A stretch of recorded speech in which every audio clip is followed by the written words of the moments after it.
ما سوال اعلان مصالحه ملی نمودیم. چرا؟ بر مبنای ازی که اگر روز 10 نفر 5 نفر از طرف ما کشته میشه، 10 نفر 5 نفر او طرف کشته میشه، وام از ما هست. کاش که نیروی دیگری خارجی در برابر ما مطرح می بود. باز افغان ها مثل پدران و نیاکان خود ضرب شمشیر از اونها را نشان میداد برشان.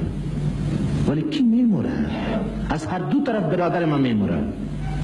لذا من میگم به خاطر از این نی که من ضعیف هستم، ناتوان هستم، بی قدرت هستم. و بر شما به صراحت میگم امروز 500,000 نفر قوای مسلح داریم.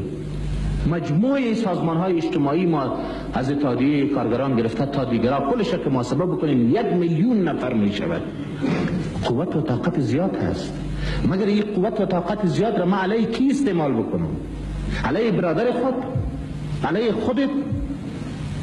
همین مسافدان ما و بزرگان ما در اونجا کتمه جمع شدن، یا کتمه فارسی گپ میزنن یا کتمه پشتو گپ میزنن. قرآن ما شریک، مذهب ما شریک، دین ما شریک، زبان ما شریک، احساس ما شریک، عاطفه ما شریک، زبان ما شریک. پس ما علیه کی بجنگم؟ لذا سوال زور آزمایی در برابر برادر لازم نیست.